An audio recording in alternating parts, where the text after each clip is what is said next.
Hello, everyone. Welcome to the first episode of the Acid Wash Anime Podcast. I'm your host, Marika, and this is my lovely co-host, Sydney. Hello. Together, we are the bisexual supporting cast. Mm-hmm. And today, we're going to be coming at you with our top 10 animes individually. We both have separate lists. But first, we have some housekeeping to do. So, this is episode 1, but it is not our first episode. We did a 0 episode that was exclusive to YouTube. That's mostly us figuring our shit out for the podcast and also reviewing the Demon Slayer movie. Mm-hmm. But I also mentioned one of the anime that we are currently watching, and I said it was named a certain thing, and it is actually named something else. Oh. Yes, we're correcting ourselves. Yeah, so I stated with absolute certainty that we were watching Cute High Earth Defense Love Club, and we are in fact watching Cute High Earth Defense Club Love. Mm-hmm. Did I say that right? I don't know. I switched the club and the love. It should be Club Yeah. Love. And it makes sense when you think of it because it's Cute High, Mm-hmm. and then they are the Earth Defense Love Club. Fuck. They're the Earth Defense Club. Mm-hmm. And then love is just like the thing you attach to. Yeah, but it makes sense that you would want club to be at the end because it's like the final noun. Right. Yeah. Mm-hmm. But it's not. It's not. But I definitely was it wasn't just that I like said it wrong because I feel like that's excusable, but I was like, no, that's definitely right. Yeah, because I asked you. I was like, are you sure? And you were like, yes. I was mostly right. So. Yeah, you had all the words and most of them were in the right order, which is more than I would have done. So True. All right, we can go into our top 10s now. I don't really have like a yeah, I was preface this with you go. No, stop. Yeah, I was gonna preface this with the fact I just can't believe you brought it up. What? Sydney really wants everyone to know stop. that she has seen a lot more anime than me. I'm not.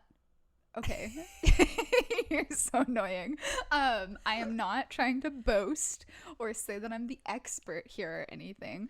I just thought it was nice to give context for our history with anime since we are hosting an anime podcast. No, I agree. And I wanted to bring it up. Excuse me, I kind of like fell into my throat there. I was going to bring it up anyway because I originally was just going to do our top 5 because so I've ranked like all the anime I've ever watched like in order, kind of. Like I've assigned them a rank 1 through 10, which yes. I was going to go into more detail and I was like, they don't need to know more detail. Okay. Just because it's boring, not because it's salacious. And I haven't seen. So Sydney is the anime expert between the two of us. I actually haven't seen that much in the grand scheme of things. So 10 is actually a pretty significant chunk of my list. Mm-hmm. And I was like, man, you know, if we watch a handful more animes, like my list could be completely different because it could move around so drastically. Mm-hmm. So I was originally going to suggest our top 5 because I'm a lot more solid in that one.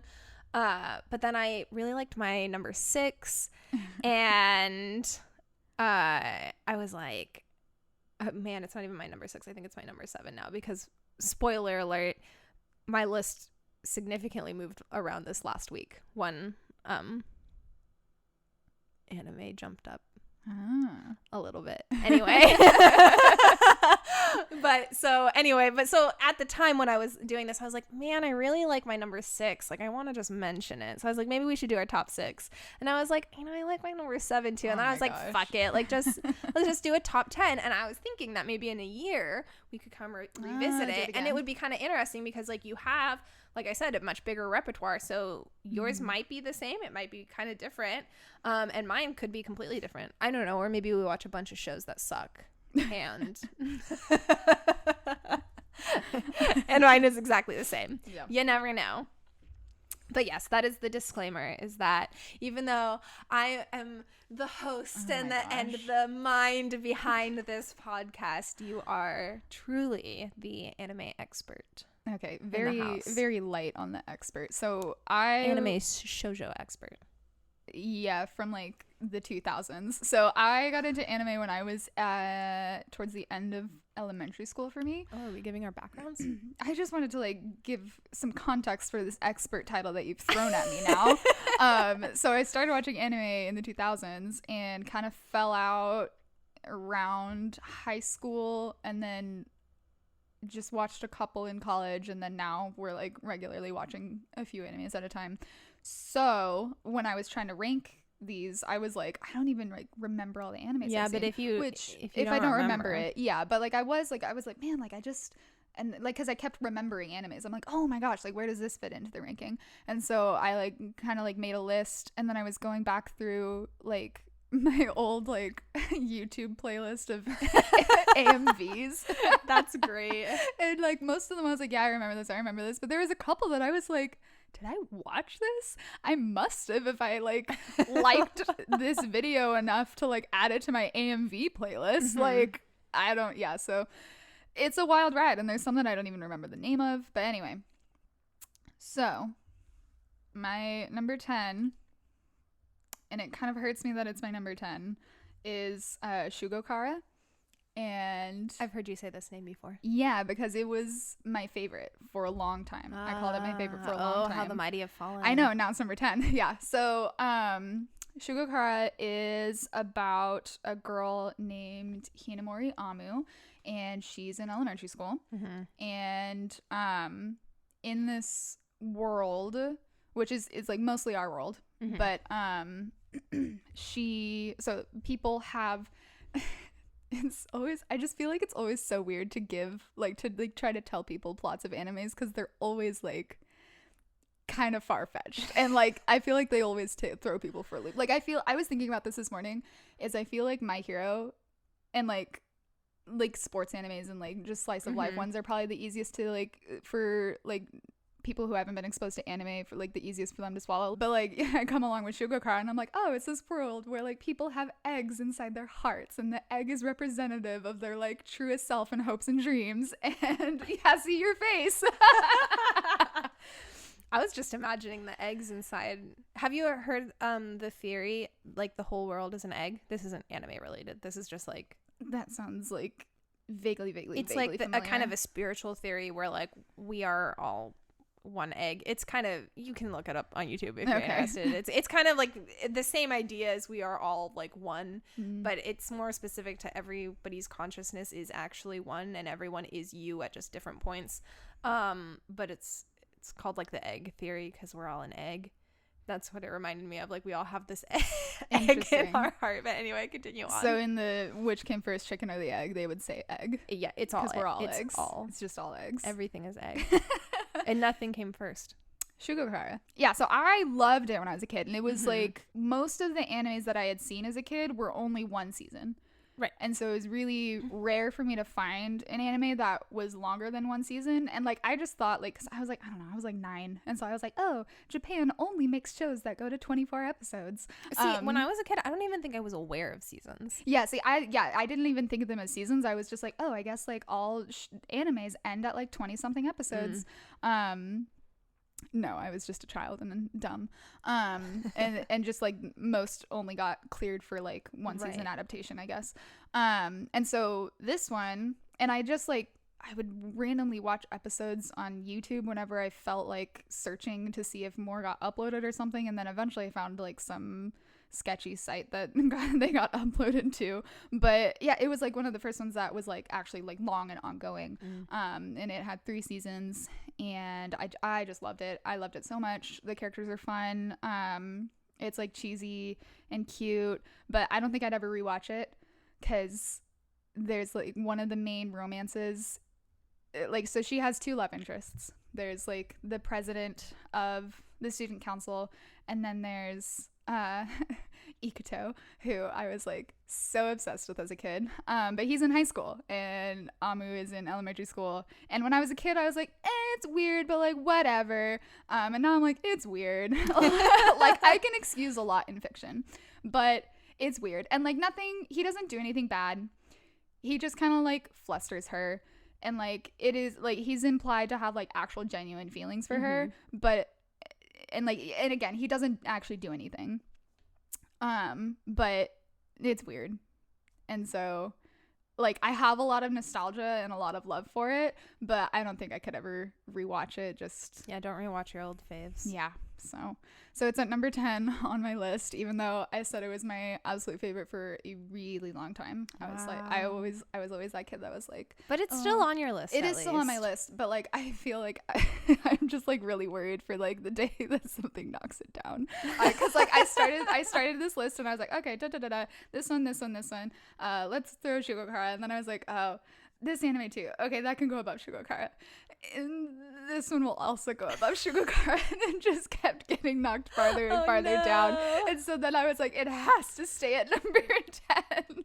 So probably a year from now, I don't think it'll be there anymore. But I just wanted to give it a shout out because it was important to me for a really long time. That's how I felt a little bit about when we rewatched, or when I rewatched, when you saw for the first time the couple of episodes of Hitalia that we watched on my birthday, because I was like, I haven't seen this literally since I watched it for the first time, and I knew that it wasn't going to be as good as I remember it being, but I had it as 10 for you when I was trying to think of so like okay, so the reason that I have a guess as to her list is like I thought that we were going to be guessing each other's entire top 10. We're only going to be guessing each other's top 3. Did you rank my top 10? Yeah, I thought my top 10 would be. Yeah, I wrote out. Just say it real quickly, like no explanation. Like, oh, but don't do this. Should I just wait? Yeah. Yeah, because then it's gonna be like, oh, and then you're gonna be like, well, maybe this is gonna be the top. But I definitely want to see it afterwards. We can see it at the end. Yeah. Yeah. That's nutty. Yeah, I told you. I was gonna try to list out a lot of yours to get to the top 3, just like so that I had options. But then I was like, I'm fucking no. I don't even know like what you've watched. So if all of my options like get knocked out early, then I'm just boned for guessing the top 3. No, my number 10 though is a little bit unique because, like I said, I have a list of all of the animes that I've watched ranked, and they're also split into categories, rated 1 through 10. And so basically you would think it's easy. You just take the top 10 off the list. But this one actually would technically be 12 on the list, but it's like 10 on my top favorites. So it's Given. That is my number 10.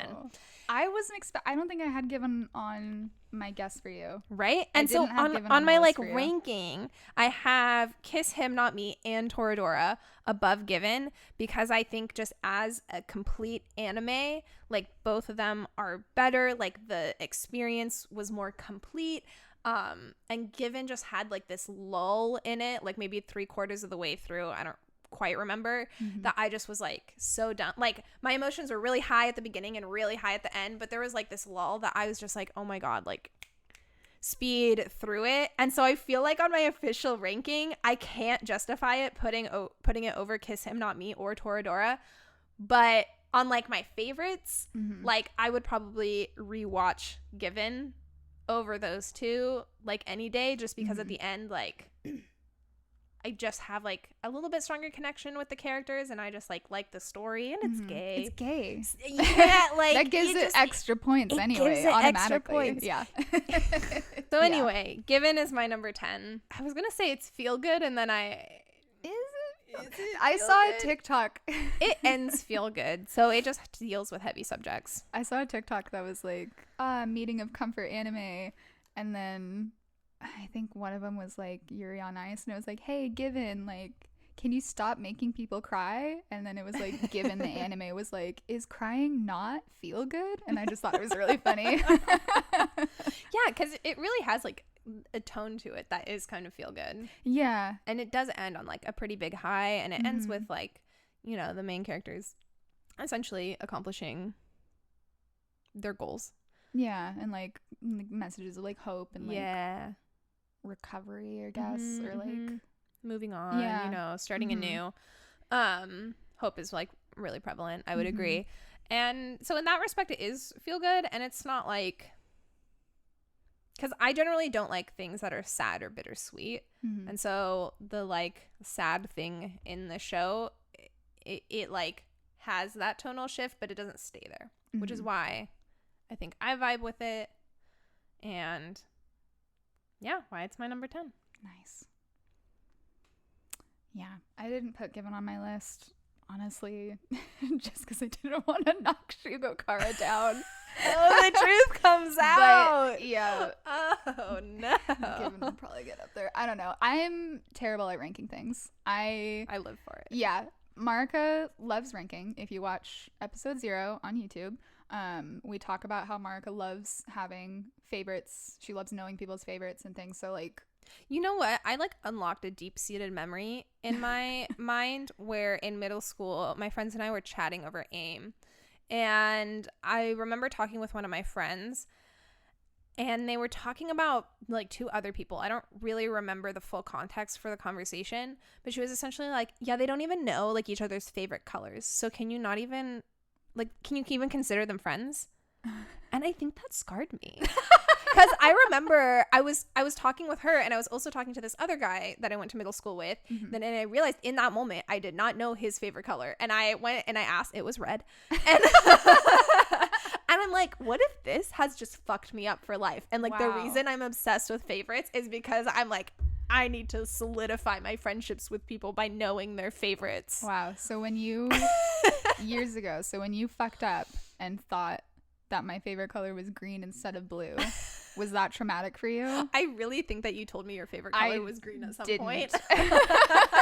My favorite color hasn't been green since kindergarten. That was, and it immediately switched to so pink shocking. When when I was like at I got you D&D dice that were green, and I was like, they're your favorite color, and you were like, they're not. I was like, they're not. They're pretty, but they're not. Yeah, the dice are beautiful. Like, it's a great set of dice, but it's not my favorite color. Oh wow. Anyway, okay, so on to number 9. Yeah, on to number 9. All right, number 9 is the other anime on my list that you haven't seen. So there was only 2, Shugokara and oh this wow, one. That surprises me. I was expecting to not know a lot of them on your list. I know. Well, it has to do with like, it's been a long time since I've seen a lot of these, and I just like can't remember. And so like the ones that we're watching or have watched recently are so much more present in my like mind and my emotions. But anyway, so number 9 is this is confusing. My number 9 is number 6. So number 6 is set in like a post-apocalyptic sci-fi futuristic kind of world, and there's gosh, it's been a few years, but the main character kind of gets I forget what happens, but he kind of gets ostracized by society, and he ends up running in with this guy named, I forget the Japanese version of his name, I think it starts with an N, but essentially it means rat. And so I watched the sub, but I'm pretty sure in the dub they just call him Rat. And so he ends up on like the outskirts of this society, and then he like realizes how bad the society actually is, and then they go on like this mission to like overthrow the society to try to make it better for everyone. And it is gay, so it's got the gay points. The gay points. Yeah. And so we watched Banana Fish several months ago. Oh, several months ago. Yeah. Because we watched that last summer, didn't we? Yeah, I think so. Yeah. And so if you've seen Banana Fish, or if you've heard of it, you probably know that it is very sad. And when I was looking up facts about Banana Fish, because I like to look up facts about things that I've seen, I don't know why. I love, like, after I watch things, I always go to the Wikipedia page and I'm like, let's see what there is to know. And so I read that number 6, the creator was actually inspired by Banana Fish. And so it is not as sad as Banana Fish. Sad? It is kind of sad. The main, like, it's not like bad sad, it's just kind of bittersweet. I fucking hate sad things. I know you do. Speaking of Given, though, like, before we watched that, because like on TikTok I had heard the narrative of it being like something that made you cry but also like feel good, and I literally was trying to look up ahead of time. I was like, does Given have a sad ending? I was like, I wasn't trying to spoil myself, but I was like, listen, if this ends sad, I'm not watching it. Yeah, which is why it's surprising that we watched both Banana Fish and Your Lie in April.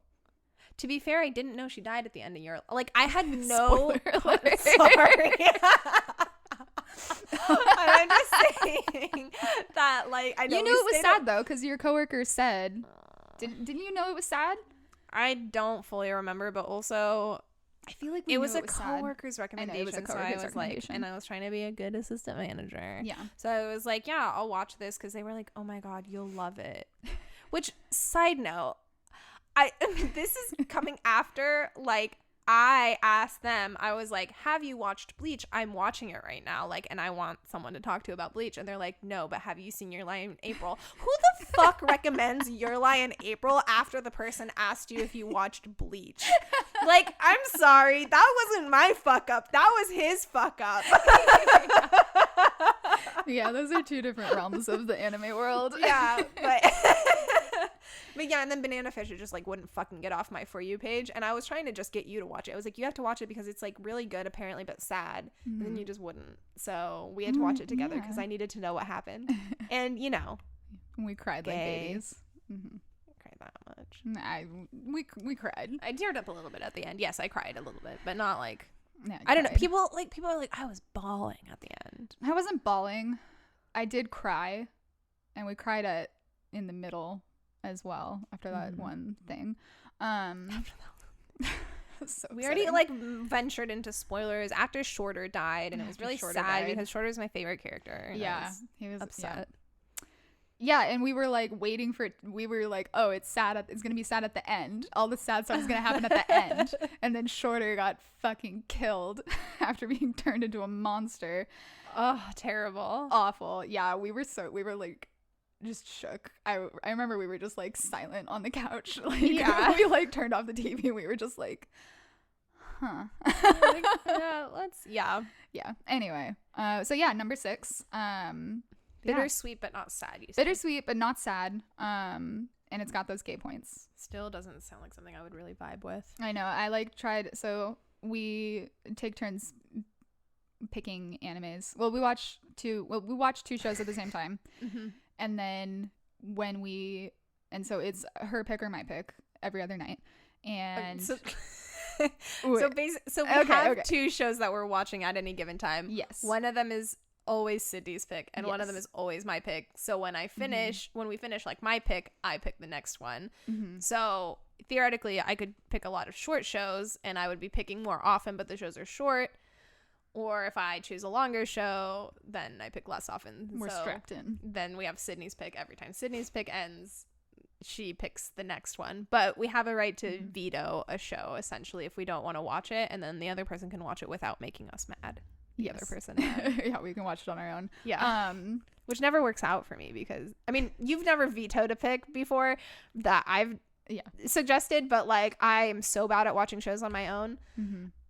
So, like, I feel like if you ever did veto something, I'd be like, you wouldn't ever watch it. Too much effort.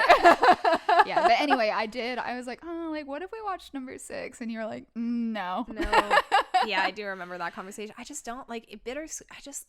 It just leaves me feeling like not good at the end. And like, why did I even bother with my time for this?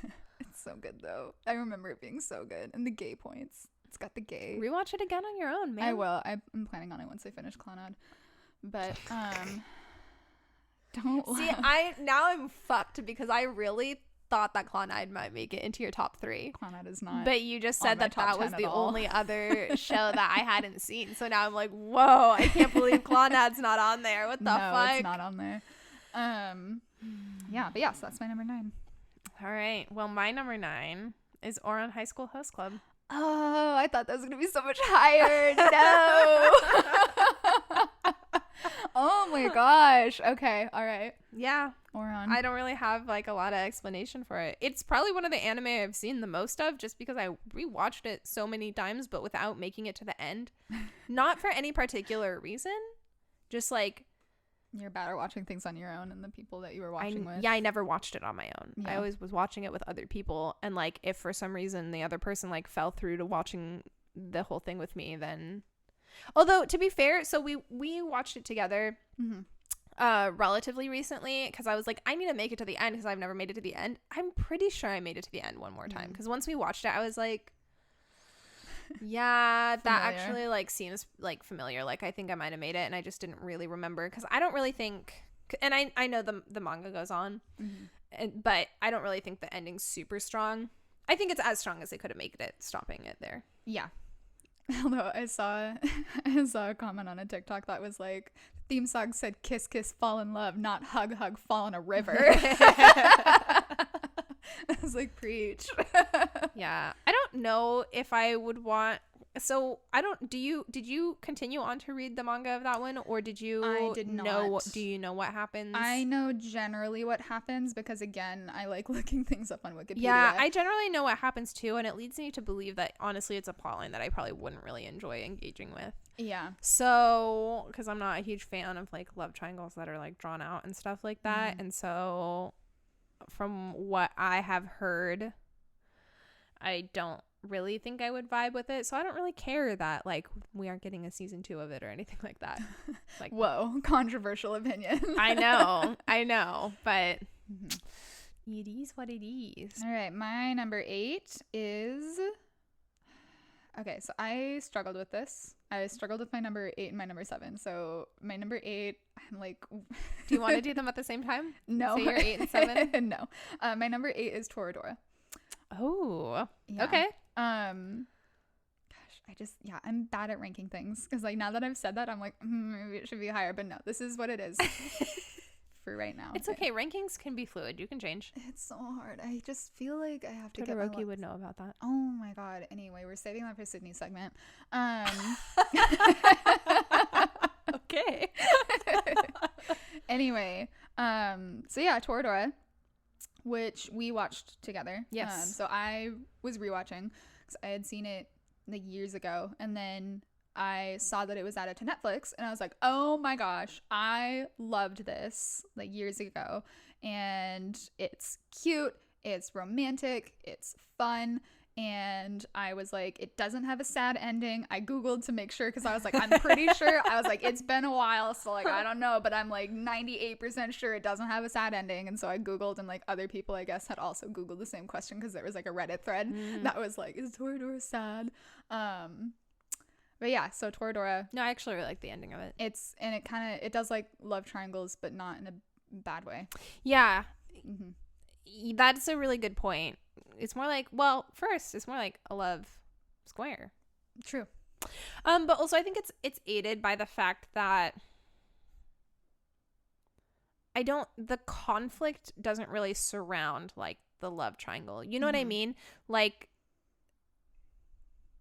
I think when I say I don't like love triangles, I don't like how like it's just all this interpersonal like drama between like those three people that's like, I like this and I like this, and the person's like torn, and it's I just don't care for it. And I think a lot of times questionable morals sometimes come into it, just in terms of like people lying to each other about things. I don't know. Yeah. And not my cup of tea, but I think Toradora, it's like, yeah, they like these other people and then they end up together, but Spoiler alert. Spoiler alert. This whole thing is going to be a spoiler alert for all these animes. But I don't think like the conflict's never like, oh, we both like the same person and like whatever, like da da da, or anything like that. It's about the two main characters, like just their relationship. I mean, romantically, yes, but also in the non-romantic sense, developing as the show goes on, and then their attempts to like get their respective people. Yeah, and it also like just like dealing with like them all like becoming friends and like their own personal like issues with like their family and like and it's stuff just like really that. funny. Like I don't know, it just feels very like immersive, I guess. Gosh, I love it so much. It's really good. It has a bad opening theme song though. It's not. I don't really remember it, to be honest. Yeah, because we skipped it after we watched it the first time. You were like, that wasn't great, and I was like, yeah.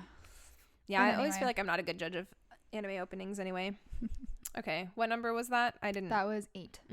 Okay, my number 8 is Jujutsu Kaisen. Ah, yeah, nice. If I understood more of the plot, it might be higher. It's so confusing. Honestly, I don't understand anything that's happening. I'm so confused about like half of the magic system, but the characters are great. I love Itadori. Like, truly, I think the only example that I can think of off the top of my head of a main character who is my favorite character.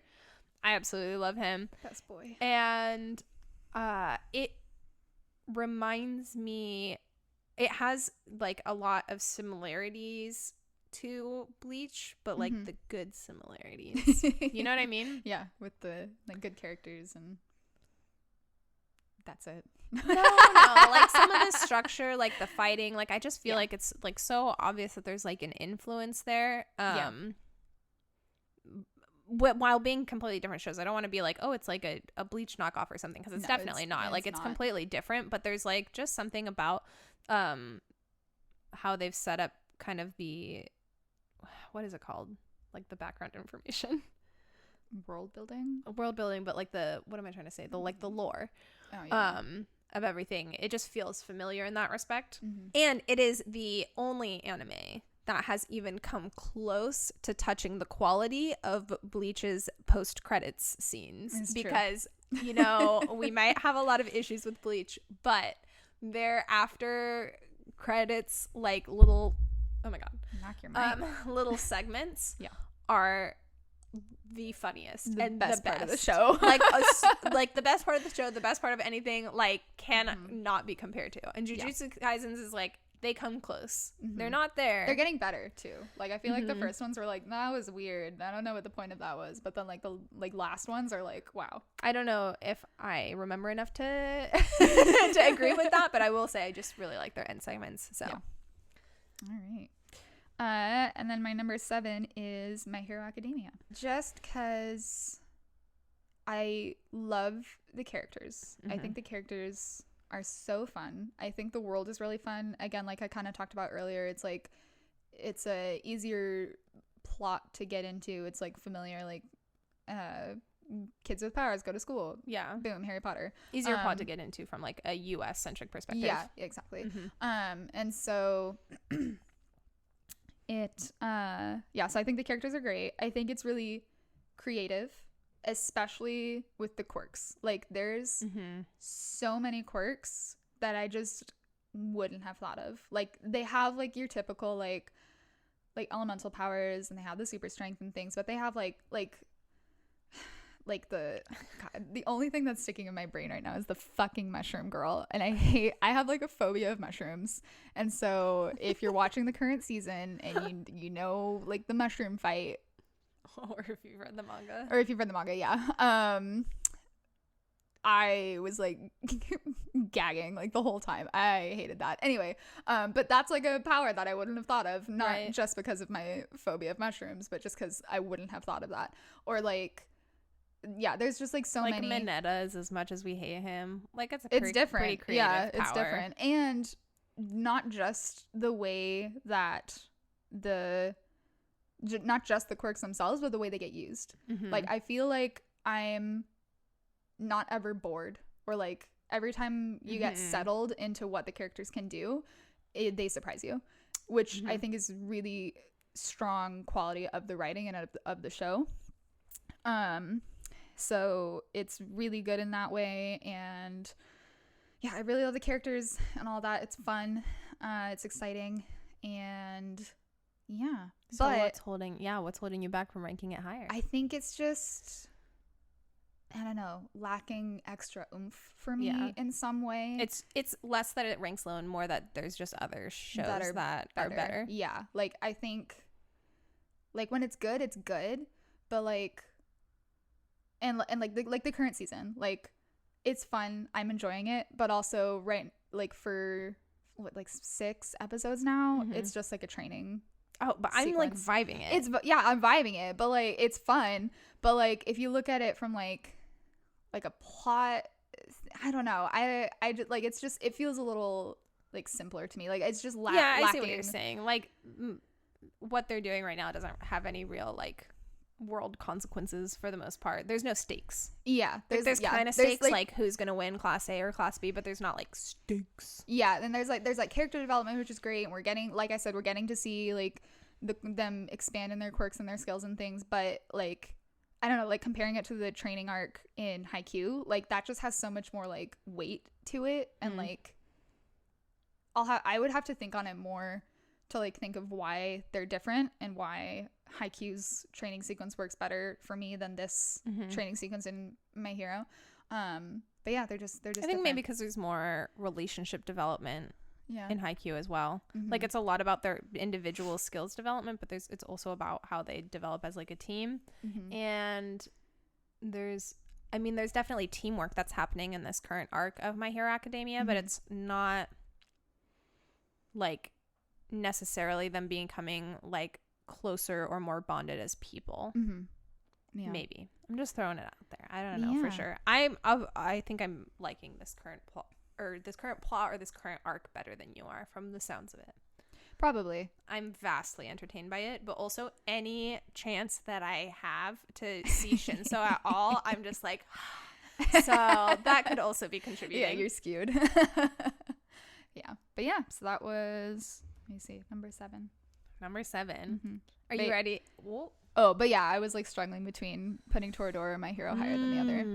So that's what I was struggling with there. Interesting. So what finally made you choose My Hero? I think like just like the characters. Yeah. And like it's hard when there's so many good characters. Yeah. That I just adore. So. Yeah. Speaking of so many characters that you adore, my number 7 is Bleach. 7? I was not expecting that. Were you expecting it to be higher? I was absolutely expecting it to be way higher. Oh no. Oh no. Oh no. Oh my gosh. Oh, how we don't know each other's tastes, apparently. Holy shit. Okay. Bleach. I love the characters and not a lot else. Yeah, honestly. That's pretty much it. Yeah. And the post-credit scenes.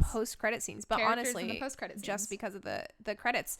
Yeah, so Bleach is my number 7, but like I said, my list moved around. So that was originally my number 6. Okay. And so that's when I was doing the top 5 and I was like, fuck, but I want to include Bleach. Like if it was just a fucking top 6, like Bleach would be in there. And then anyway, last week it got bumped down to 7 anyway. Wow. So all right.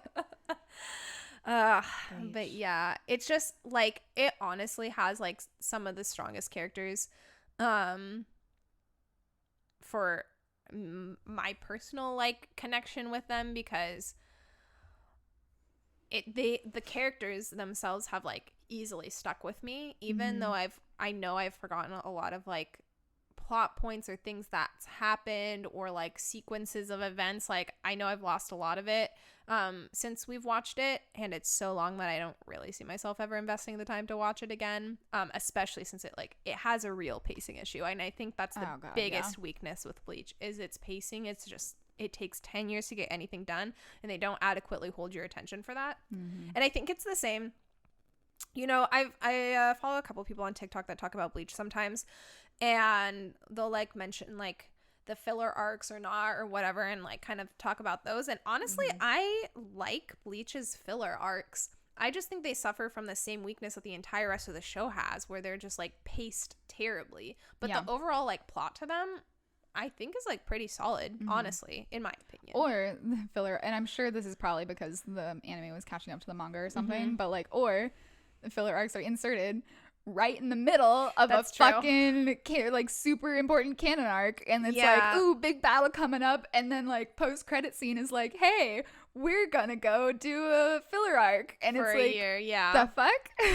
Yeah, it wasn't even at like a nice pausing point in the anime, like not naturally like an arc came to an end and then there's a filler arc. It was straight up like they had the characters being like, we're gonna go do another thing for a little bit, like, yeah, and it was like, okay, all right, but like I like kind of vibed that plot line.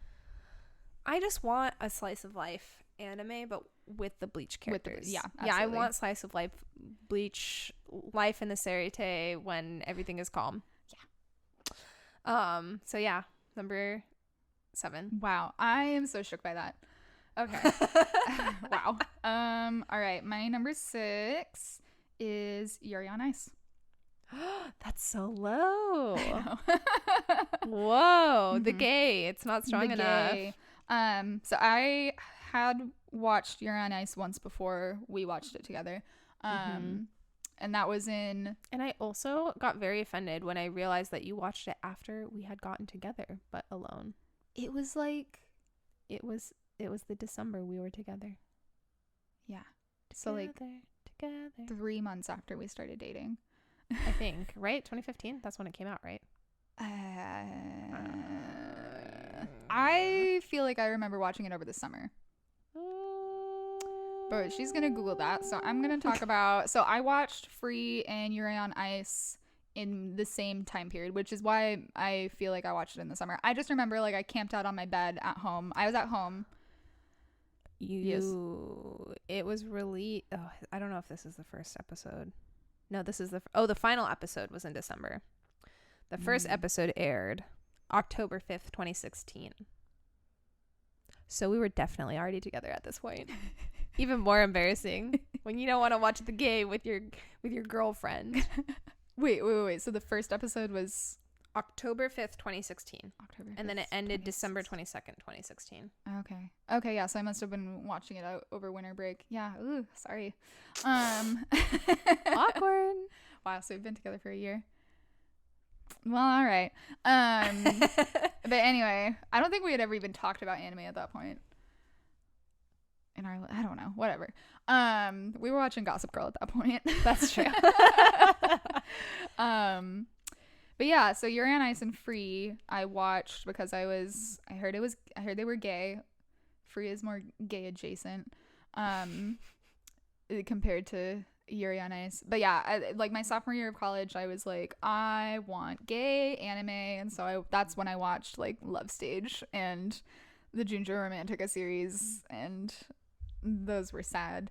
That's why you gotta watch hentai. Oh my god. All right, noted for the future then, I guess. But that's also when I watched Number 6 and Yuri on Ice, which are actually gay and great. But yeah, Yuri on Ice, it's fun, and I really love... Oh, I'm gonna butcher his name. Is it Peachy? I don't. Yuri's are friend. you actually asking me about character names? You're terrible at names. And in addition to that, pronunciation of character names, like I'm the one that thought that Inuyasha's name was Iyunasha. I don't fucking know. Iyunasha? No, that's wrong. Yes, so I thought it was wait. Inuyasha is correct.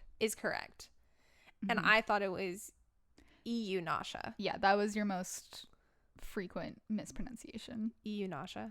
Yes.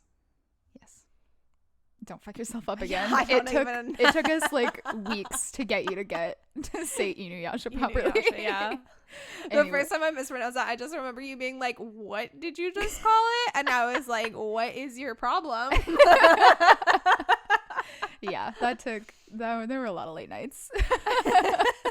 Anyway, yeah, Yuri on Ice is number 6. Number 6. Are you ready for my number 6? Are you ready? My number 6 is My Hero Academia. Whoa. Yeah. I mean, similar comments to what we just talked about. I don't really have anything more to say. It's another one that has like a really good cast, and it's definitely that high because of the cast and the characters. And how I'm like a huge character driven person, so you give me characters I love, I'm like, yes. I will this. Plant my flag here. And there's a lot of really valid criticism of My Hero Academia, but like I just love the characters so much. Female characters and yeah. All right, so we're in our top 5. We're going into have entered the top 5. All right. So my number 5 is Skate the Infinity. Whoa. Can I give you a spoiler alert? Yes. My number 5 is Skate the Infinity as well. Oh my gosh! High five. That is the one that shot up last week. Once you said that, I was like, it's got to be Skate. Skate the Infinity. I'm trying to remember where it even was. Like, I think it was down near like Toradora on my like whole list. Like, it shot up. Because at the beginning, I was like, this is fine. And also, it was you were like so clear that you were way more into it. I was so much more into it. I was like, this is great. And you were like, this makes no sense. Oh my God. I'm sorry, but the skateboard clip like fucking annoyed me so much. Like, and the fact that he was ollieing with a clip, I'm like, you're either learning the complete wrong way to ollie, or you physically cannot ollie. Like, you can't ollie with a clip on the front of your board. Anyway, and because it just like got me, because like they were making such a big fucking deal about the ollie, and they're like, ooh, once you ollie, you can do anything. And then they like attached a clip to his board, and I'm like, oh my God, it was so annoying. And it was so difficult for me to look past. And finally I was like, let it go. And then finally we've been rewarded in this most recent episode or most recent episode of the dub. Yeah. And they were like, I think you should get rid of the clip. And I'm like, fucking finally. Like, get that shit out of here. Yeah. Marika actually tried to learn how to skateboard. I have Not never because of the show. No, it was years ago. Yeah. It is gathering dust underneath our couch right now. I dust it. Oh, very nice. But yeah, I have never tried to learn how to skateboard, and so I was it was easier for me to push past the like unrealistic parts of it. Yeah. Like oh God, what is it called? Suspension of disbelief. It was easier for me to suspend my disbelief because I didn't have any like emotional ties to it. But if it's something like that I have like knowledge in or something, like how like doctors are like, oh, I can't watch Grey's Anatomy. Right. Like, yeah, so I didn't care. I was like, whatever, this is great. This is entertaining. But see, like, I could suspend my disbelief for things that were obviously, like, I'm going to say fantastical, but, like, I don't know if I really mean that in that sense of the word. But, like, they're doing, like, stupid tricks, like, jumping over, like, warehouse bullshit that isn't really possible. Or, like, Longa's board that, like, rotates or whatever they did with the front truck of the wheels that can swing around, or when Joe like launches himself up to the mountain and he leaves a footprint behind, or just Carla, like all of those stuff. I'm like, yeah, it's part of just It's an anime. It's the anime. It's cool. But then they just went so in on the ollie thing. Like, that's what I think. If they were like, oh, we're just going to attach a clip so it's like more like skateboarding, it would be, I mean, snowboarding. I'd be like, that's stupid, but whatever. But they were like, you got to learn how to ollie. Ollieing is what opens skateboard up to everything, and you can go anywhere. And there was like such an emphasis on ollieing and how it was different on a skateboard than it is on the snowboard. And then they put the fucking clip in, and I'm like, you can't fucking ollie with that clip on. Not properly anyway. Yeah. But yeah, so skate. I love found family. And this show is giving me all of the found family vibes. I just love Longa and Reiki's relationship. Reki. I thought about it before I could saying see you it too. I could see you thinking about it. No, see, this is another example of Marika being very bad at pronouncing things, and it takes a while for me to coach it out of her. Yes. I just, oh my gosh, every time they talk to each other now, I'm like, like, I'm so happy. Yeah, I love their relationship. I love Cherry and Joe, and I know you're like, meh. No, I love them as characters. Yeah. I don't really I think the relationship dynamic they have is fun and playful, but you're like invested in them. I am so invested in I'm relationship. like, eh. Yeah. Yeah, and so the found family dynamic of all of them is just so great. And also, like, I think it's really cool. Like, we've talked about this, about how in episode 1 we were like, Shadow's like terrible, he's gonna be the villain, like, bleh. And then episode 2 he gets shown working in a flower shop, and we were like, whoa, 180 on our opinion in this character. And then he just continued to like improve and show that like his shadow thing is just like a show personality. And he's kind of a dick, but like he does care about them. Like, he gets to know them, he joins the found family. Oh my gosh, I'm like also ridiculously invested in him and the flower shop owner. I like want them to get together so badly. I'm like, he deserves He's it. so cute when he was like, I'm like really strong now. Yeah. And like big he's guys so respectful doing to like her. flower shop. Oh my god. Yeah, you love flower shop What stuff. a man. Anyway, but yeah, so like the characters, and it's really fucking gay. Yeah. Honestly, Skate has the potential to like go higher on my list depending on how it ends, essentially how it like continues to play out and go, because like if they commit, you know, if they giving me so much hope. I feel like I'm queer baiting myself. No, right? Like, I feel so jaded towards the world sometimes. Like, I just don't ever really expect gay things to be especially not in anime, unless it's like specifically targeted towards that. Like we knew about Given before going in, like whatever.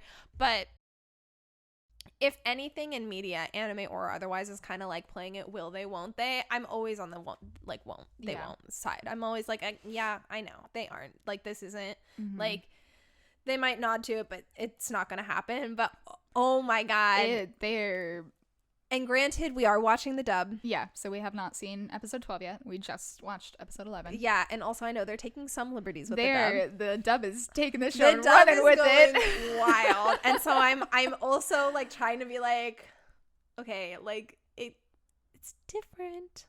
Yeah. Like, chill yourself. But like at the same time, oh my god. At the same time, there's like animation that is also like, it's not just the English voice actors adding to it. Like there's like the blushing and the like hugging and the touching and it's, but you nailed it. Like, I feel like I'm queer baiting myself. Like, that's what it is I'm like, I so believe in this now. And like I saw someone on TikTok talking about Kirishima and Bakugo, and talking about like how it's a like the things that lead it to be like a possibility for it actually becoming canon. And I was like, bruh. Yeah. Like, oh my gosh, don't be like mistaken. If that ended up being canon, I would lose my shit. But I'm like, so over the moon. There's no way. Yeah. I'm like, there's no way that it's gonna be canon. And I just saw like this light of this like 17-year-old being like, look at like all of the signs that point to it actually becoming canon. And I was like, oh god. But I feel like I'm there, but with Skate, I'm like, oh my god, like it might be canon. It might be canon. Like we're watching this and we're like we're watching these shows and it's like, oh, like Kageyama and Hinata, like they're so gay, and then or like Kiribaki, they're so gay, they're so in love. And like I went into Skate like fully expecting to ship the main characters. Like I had like heard people shipping them, etc. Like always. Yeah. You got the red and blue gay dynamic, you know, classic. You hate that. I just fucking like don't. This is probably a topic for a different time, but like I think color. I hate the coding of relationships with color, because I think it's more I think it's more creators trying to code characters than trying to code relationships. Anyway, I digress. Different story. Red and blue gay. Fucking Akashi's not a purple coded character. That's the most bullshit thing I've ever heard. You know who I'm talking about. Stop trying to make enemies on episode 1 of our podcast. Sorry. Anyway, but yeah, so I fully went into like expecting to ship it, and then like as it went on, I was like, this is like really gay. Like this isn't just like, ooh, Kirishima like brought like a suit for Bakugo and like Bakugo's wearing the suit. Like that's like, oh, with roses on it and like there's only one bed in the hotel room maybe, but like this is like really gay. Like like holy shit. Like especially the conversation with Longa and his mom, and her being like, show her she's a lucky girl, and right. Like, and then what girl? like that's not subtle. Like yeah, but everything like may or may not be happening aside, if you were a mom and you were like thought your kid was talking about a person they had a crush on, and you're like, oh yeah, the girl, and they were like, what girl? I'd be like, shit, they're queer. Like Longa's mom probably just thinks he's like gay now. She was probably talking to her husband's photograph being like, I fucked up. Honestly, she might be in my top favorite characters of that show. She's cool. Awesome. Every time she's on screen, she makes me happy. She's such a cutie. Yeah, Skate, I like almost put it at 4, but I didn't. So 4 is Full Metal Alchemist Brotherhood. Wow. Yeah, which we are currently watching. So I was just gonna say, it is. I tend to put things on my list before I complete them, but when I have like I feel like I have a solid knowledge of what's going on, but I have not put Full Metal Alchemist Brotherhood because I feel like it's so plot dense that like I really don't like. We're a decent chunk of the way in, like in terms of just getting to know everyone and kind of starting the plot and stuff like that. We have 1 episode left in part 1. And I still feel like I'm like, I don't know enough about this to like have an accurate. Yeah. sense of where it should go. Yeah. And so this is my third time watching it, kind of. So I watched it once all the way through in the beginning of college. And then my roommate and I were rewatching it together. She had seen it once before without me, and then I watched it on her recommendation. So we were rewatching it together. And then we didn't get all the way through it before you and I moved in together, before she and I stopped living together. And so we got really far. I think we were like partway through part 4. So like almost 4/5 of the way through the show. But because of that, I know how it ends, but it's not as present in my mind. And even that was like a couple years ago. And so I know that I love this show, and I know that it's good, and I know the characters are awesome, but it's not super present in my mind. And so like I love it, and we're rewatching it, and I'm like, oh my god, I love it. I love this. I love these characters. Like, they're so good, and there's so many still that we haven't met yet that I'm like, oh, I can't wait to meet these characters, and like, or characters that we have met but we just haven't like really gotten to know them yet and stuff. And like you said, like, it is very plot dense, and so like I feel like we're still kind of getting to know the plot, even though we're almost like 1/5 of the way through it. And so, but yeah, it's so good. But yeah, so like I wanted so because Skate is like so emotionally present for me right now, especially after that most recent episode, I was like, oh, like I'm loving it so much like it right now, like I want to put it higher, but I was like, okay, like chill out, you know, you can revisit it in a year. Yes, I was like, you know, you love Full Metal. And yeah, so Full Metal is my number 4. Nice. My number 4 is Cute High Earth Defense Club Love. All right. I thought it was high. I actually pegged it slightly higher than that. Oh really? Oh no, I did put it as 4. Wow. Amazing. I'm incredible. I know you so well. I am enjoying this show so much. Yeah. And it's like, so we recently-ish also watched Love is War. And like when I found out there was a season 2 when we were watching season 1, I was like, fuck. And then when we were making our way through season 2, and I'm like, they're not getting together right now, and I looked it up and there's a season 3. Like, I'm invested in them and I want to see them get together, and I will watch it, and it's a good show. Like, it's funny, it has its moments, like I like diving into it. But when there's a season 3, I was like, fuck, I just wanted to be fucking over. Like, just get together already. Yeah. When I looked up if there was more seasons of Cute High Earth Defense Club Love, good job. And I found out there were like 2 more seasons plus a movie. Plus I think maybe another. There's like season? Another show. I don't know. I was like, oh my god, I was so happy. I was just like, fucking yes, I will watch this show. Like, I will watch the shit out of this show. I love it so much. I just think it's like ridiculous in the best ways. It's funny. It's self-aware, and student council president is really hot. So. She has a thing for bowl cuts. I don't have a thing. He got that goshiki hair. He does kind of have the goshiki hair. Deny it, yeah. He looks good though, you know. Yeah, and you also think Goshiki looks good though. I do. Goshiki is the most attractive high school Haikyuu character. He's not. But anyway, that's another. That topic. Is another podcast topic in my mind for the future. But yeah, Dude, I cannot believe how much I'm literally enjoying every single episode of Cute High Earth Defense Club Love. Good job. Yeah. And like, I think it's fun. I think it's really fun, especially with my like background of magical girl. I know. So before we watched Love is War, actually, I like gave her a list. I'm like, these are all the things that I'm like thinking about watching. Which one do you want to watch? And you were like, not that one. That's not exactly what you said. But you vetoed it. You're like, I don't want to watch a magical girl one right now, even though it's my brand. And I was like, it's a magical boy one. Yeah. And then I was like, magical boy, let's go.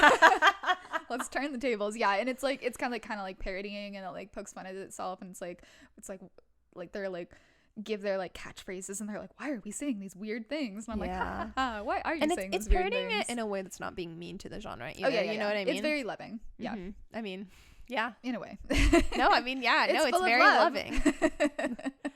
Love is over. It's time for love making as battle lovers. Like, what is the one guy's thing? Throbbing Gaia. Oh God, yeah. Surge throbbing Gaia is his like attack.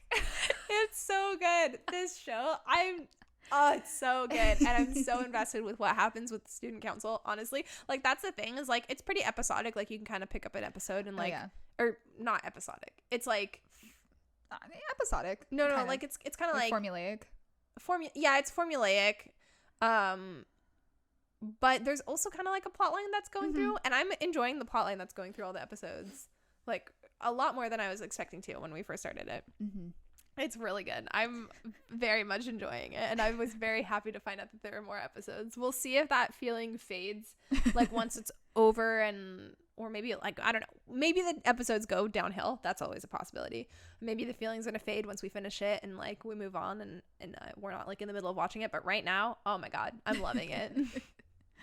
All right, now we're entering our top three, and I'm like so shook on what your top three are. I'm fucked because I really pegged Clannad in your. So I think your top three. I think your number 1 and 2 are going to be Fruits Basket and Haikyuu, and I was going back and forth. I was like, I don't know which one's 1 and which one's 2, but I'm gonna say Fruits Basket 1, Haikyuu 2. It's really hard to evaluate because I've never seen Fruits Basket, but I just know you love it so much. But I also know that you've done so much more fan content for Haikyuu, but also I know Fruits Basket holds a special place in your heart. But I'm still going to go with it because here's the thing. If Haikyuu ends up being your number 1, fine. But if Fruits Basket ends up being your number 1, and I guess the other way around, I'm going to hate myself. So I think Fruits Basket is your number 1 and Haikyuu is your number 2. And then I really thought your third was going to be Clannad because I feel like you fucking talk about it all the time. But it's not. It's something that we've seen together. So now I'm like going over my list and I'm like, what have we seen together that you would put that high? Like I feel like it has to be Love is War, but I don't think it would be that high for you. But I'm like, I'm tripping. You didn't put Your Lie in April that high. No.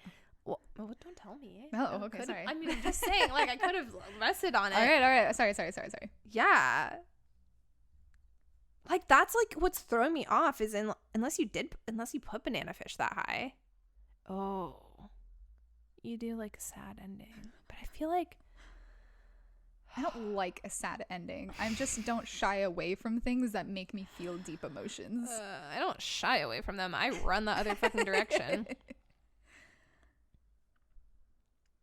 Okay, I think you are as exasperated with Love is War as I am. I don't think that could be your number 3. I think I'm going to go Banana Fish. I feel like that's wrong, but I feel like all of these answers are wrong. So I'm going to go Banana Fish, Haikyuu, Fruits Basket. Final answer? You're locking it in? I'm locking it in. What do you think my top 3 are? Your top 3. I put as My Hero, Bleach. My Hero for 3, Bleach for 2, and Haikyuu for 1. But My Hero and Bleach are already lower down on your list. Appearances. So what do you think? So, okay, so the ones that I had pegged for your top 10 that you haven't mentioned are Hetalia, Black Butler, Toradora, and Yuri on Ice. Gosh, this sucks because like those are 10 through 7 on my guess. And so like out of the animes that we've watched together, like those are either just not in your top 10 or they're like way higher than I thought they were. Or one of them is. Like 2 of them are actually because yeah, Bleach and My Hero are. Oh my gosh. Okay. I'm locking in Haikyuu as number 1. And oh gosh. Cause like I know what it's not, you know? I know it's not like I knew it wasn't gonna be Love is War. Like that's not anywhere on my guess for your top 10. I know it's not saying 3.2.43 whatever. Yeah, it's really not that. Oh if my you're curious, gosh. That ranks right below Naruto on my list. And I am not a Naruto fan. Oh, but Food Wars. Oh, I forgot about Food Wars. Food War or Food Wars? Food Wars. Food Wars. Oh, that changes things. I forgot about that. Oh, no, she forgot about it. I forgot about the Food Wars because that is something that you're actually watching on your own, or were. I am. Are you? Okay. I'm just gonna go 3. Yuri on Ice. 2 Food Wars and 1 Haikyuu. All right. So now we're gonna reveal our number 3s first. Okay. So my number 3 is Oran High School Host Club. Oh, motherfucker! I knew you were gonna be mad. Damn it! I didn't realize that because we had talked about it because it was on my list already. I didn't even think of the fact that it wasn't on yours. Of course, that makes sense. Yeah. I was looking through it and I was like, we've talked about all of these. What did you lock 3 in for me as again? Banana fish. And I just knew it wasn't No. right. Like that was the thing, is I was just looking on these and I was like, I don't really think it's banana fish, but like I don't think it's, oh fuck. Oran. Fuck. And I was like, I know it's not Black Butler. It was not Black Butler. No, it's not Black Butler. Fuck. Oran. Yeah. Yeah. Okay. As soon as you locked it in as banana fish, I was like, she's gonna feel so dumb. Oh, I feel so dumb. Yeah. Oran is one of the earlier animes that I watched. I actually gave up on it the first time I tried to watch it, just because like I didn't really understand what was happening the first time I watched it. Like I don't even think I made it all the way through episode 1. Like I was like, I don't know what's happening. Like this character walks into this room and like all of these other things are happening, and I just didn't get it at all. But the episode, I mean, it's kind of a bizarre anime in general, but also like the episode 1 has a lot of parts to it that are kind of confusing if you don't already know to like kind of look out for things. It really throws you in the deep end. Yeah. Yeah, and so I like didn't even make it through episode 1, I'm pretty sure. I pieced out. I was like, I'm not into it. But I kept hearing about it from so many people online and stuff, and I was like, oh my gosh, fine. And so I watched it and I loved it. And I've seen it probably like 4 or 5 times. Because I saw it the one time and then I probably watched it again, and then you were watching it with your roommate and a friend. Who were you watching it with? I don't know if we want to name names on here. I was watching it with your old roommate. Oh yeah. And your roommate, because they were dating. They were dating. We were not watching it with my roommate.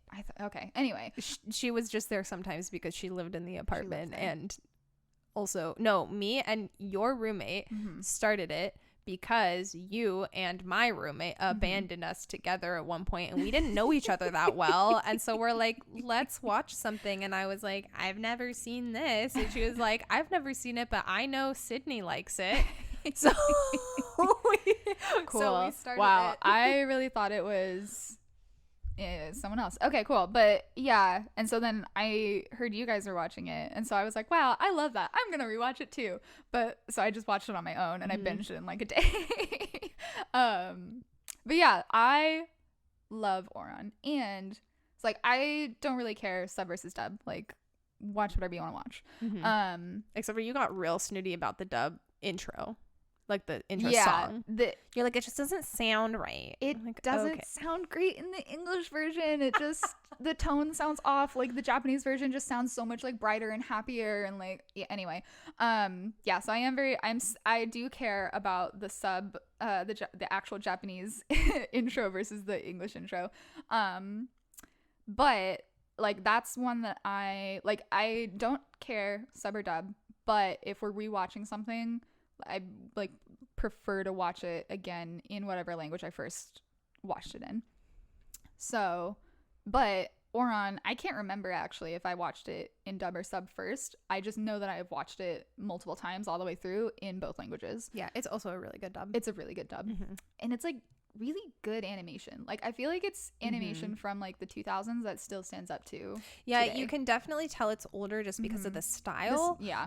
But the quality in and of itself, it's still fine. It's not like, oh, this is painful. Like I remember when we were watching Bleach, and you know, once we got to a certain point, and then they had like flashbacks really way down the line. They had flashbacks to early on, and it was like, whoa. Yeah, it was like a stark difference. Yeah. And you can just tell in some of the shots. Like I remember there's like this one shot of Rukia like sitting when she was imprisoned, and like it's just so like it's kind of like warped and weird in like a way that's like I'm like the perspective's just off. And you really like don't get that with Oran High School Host Club that I can remember. It's like you said, like the quality is good. Even if like the style is old, it doesn't feel like a chore watching it. Yeah. But yeah, I just love it so much. Like it's definitely like a feel good comfort show for me. And there's like things that are weird. Like I don't really love the Lobelia Girls Academy plotline. Like they're weird. And like there's like some iffy stuff just like from it being so old, like with her dad, and like some of the jokes being made about how he does drag, you know, fair. And some of the language isn't the best anymore, but like there's nothing like, what am I trying to say? Like it's not like it's kind of like, oh, the language isn't the best, but you never really got the sense that they were poking fun like at him for who he was, and like it's not like the punchline of the joke in a malicious way, you know what I mean? It's kind of aged almost, I don't know if I actually want to make that comparison. I was gonna say in some ways it's aged in the same way Rocky Horror Picture Show has, where like the language is like different, and the theming, like how we view some aspects of queerness is different now. So in some respects it's not the most politically correct, but like I don't, at least for me, it never seemed like it was approaching those types of jokes with maliciousness behind it. And so it's kind of aged poorly, but not in a way that like Ghost Stories, some of those jokes I'm like, those aged poorly, and like they make me kind of uncomfortable to listen to. But I'm not like uncomfortable listening to the Oran High School Host Club, because I'm like, yeah, like maybe we wouldn't say that now, but like, yeah, it's not like rewatching like 16 Candles and you're like oh, he just raped that girl. Yeah. You're like, that's yeah, that was one of the worst movies in the park we went to. Had you seen the movie before? I had not. You hadn't. That's right. And I was like, oh my gosh, it's like so much favorite, fun. Like I love this movie. And then I was like, oh my God. Yeah. Like, don't rewatch your favorite stuff. Leave it in the past. Yeah. I was like, the fuck? He straight up just like boinked her while she was passed out drunk. Right. And isn't there the like Dong character? Is that 16 Candles? I don't remember, but maybe. Yeah. But yeah. Yeah, so yeah, it hasn't aged like that. But yeah, like you said, like it's just like the language has changed, but it's still, but yeah, like it's enough for me to be like meh, but kind of like product of its time excuse. But it's just like I just love it so much. It's so fun, and like the ending is not what I wanted it to be, of course. Kiss kiss fall in love, not hug hug fall in a river. But there's no kiss. Where is the kiss? Read the manga. But I still think it is a good, solid ending. Like it, like the emotional like climax of it all, like still feels really good. And so yeah, Oran High School Host Club number 3. Nice. Wow, my number 3 is Food Wars. I was right to remember it, though. You were right to remember it when you read off that list originally. You're like, I'm trying to fit them in, and I was like, ooh, she's missing one. She's missing one. It was when you mentioned that Sane was below Naruto. I was like, oh yeah, like she watches Naruto without me, and then I was like, oh, she watches one other show without me too. It was Food Wars, and I was like, oh, she likes Food Wars. I really like Food Wars, and I feel like you would like it too if you watched it. The anime titties are just a bonus.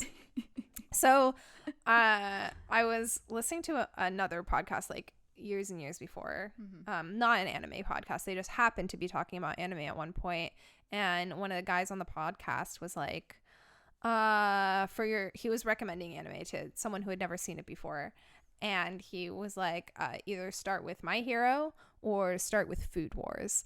And I remember, because I knew about Food Wars, and I think at that point I had tried to watch the first episode, and I think personally the first episode is goes harder than the rest of the show. Like, it's almost hard to get past it because, yeah, it's kind of an ecchi show. Like, it has the explicitness in it, but like the first episode has like, it's like schoolgirl in a uniform and tentacles, and so it's like all of that at once, which is not like 90% of the show.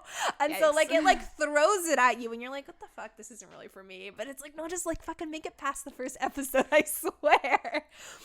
So I knew that, and I was like, wait, is he on like recommending Food Wars? Like, what the fuck? That's a bold statement. And then I was watching it, and it is like truly so good. It's just so bizarre, and you just it's another one where it's like suspend your disbelief on this like academy because it's ran in like the most fucking weird way, ass backwards way, and at the heart of it's just like a cooking competition show. But the characters are just, again, it's the characters. They're so good. We're getting repetitive in this. I know. Why do you love it? The characters, but they're good. They have their main character. It's not. I don't really know if I'm the expert on what qualifies as like a harem anime, what isn't. But it's kind of like everyone's kind of a little bit in love with the main character. But it's actually like a main character that like I could see why everyone's like in love with him. You know what I mean? Like sometimes it's like these, like it's just such a bland guy, and you're like, why the fuck would all these like super hot chicks be into him? But no, like this guy, cute as hell, can cook really fucking well, like has drive and passion, and is also like, he has that kind of like confidence that's cocky but not like overly much, where you're like, fuck you. But he's also really like encouraging to others, and he's always uplifting others as well. And he's like a person that really likes to see healthy competition, kind of like Haikyuu. They're always bettering their competition. Like he's always willing to like help out the other people and like their techniques and stuff like that. So it's a strong main character, it's a strong cast of characters, and everyone's really hot. So it is my third one. And so you didn't get it that right, but you did get it right that it was in my top 3, and you managed to remember it. So nice. There you go. Big reveal. What's your? I think we should just do 2 and 1 at the same time, right? Yeah. Okay. So my number 2 favorite anime is Fruits Basket 2019. And so your number 1 is Haikyuu. It didn't start out that way. It started out with Fruits Basket 2019. I had, so Fruits Basket, Marika mentioned earlier that Fruits Basket has a really special place in my heart, and that's because it was the original show, I'm pretty sure 2003. It was the first anime that I watched that I knew was an anime. And so I say that because like I know that like Pokemon is like technically an anime, and it is. I know. I just like, I feel like I know that it is. I just feel like it was like so like is Digimon an anime? I don't know. Like when things air on Cartoon Network, I like I just like, they get so westernized in my mind. I don't know. I'm like colonizing Pokemon, I guess. So yeah, like I know like Pokemon I've seen a lot of, and Sailor Moon I watched some of as a kid. I remember like next to nothing of it though. And I guess like Digimon is probably also an anime then. But yeah, so like, what about Yu-Gi-Oh? Did you watch Yu-Gi-Oh? I watched a couple episodes of Yu-Gi-Oh. The only thing I remember, there was one episode of Yu-Gi-Oh. It's the only thing I remember of the show. And they found out that his opponent was cheating. Like she kept like somehow magically selecting her strongest cards because they're like face down, right? Like it's very unrealistic, but she would like scent her cards, and so the stronger she scented the card, the stronger the card was. And so she would like close her eyes and like somehow be able to distinguish the individual scents of the cards laid out before her, and then she'd like pick the like strongest one. That's the only thing I remember of Yu-Gi-Oh. Like that stuck in my mind like so hard. Like 20 years later, I still remember that one aspect of Yu-Gi-Oh. I had Yu-Gi-Oh cards one time, and I played against a kid in my neighborhood, and I didn't know what I was doing, and so I lost. And then I had a Blue Eyes White Dragon card, and I know, right? And he was like, "You should have played that. You would have won." And I was like, "You didn't tell me the rules." I was gonna say that's one of the only things I know is the Blue Eyes White Dragon. Right, Dragon Strike. Yeah. Anyway, I think it strikes. I don't know. So yeah, so I guess I had seen 4 animes as a kid, but didn't register them. But so I was shown Fruits Basket by a friend of mine in elementary school whose grandma taught my little sister piano. So once a week, my sister would go over to get her piano lesson, and then I would hang out with her piano teacher's daughter, my friend, or granddaughter, my friend, and and she was really into anime. And so she was like, let's watch Fruits Basket. And so I watched it and I loved it. Oh my gosh. And for some reason, I don't know why. So like we've talked about how I love looking stuff up on Wikipedia. If an anime didn't have a full show, or like it didn't adapt the full manga, I would like look up the ending or something just so I knew how it ended, or I would like read the manga, or I would look it up, and if I liked the ending then I would try to read the manga. And so, but I didn't do that with Fruits Basket, so I still do not know how Fruits Basket ends. We are in the middle of the final season right now. Emotions are very high. But yeah, so I don't know how it ends. And so I know how it ends. She knows how it ends because she looked up spoilers on accident.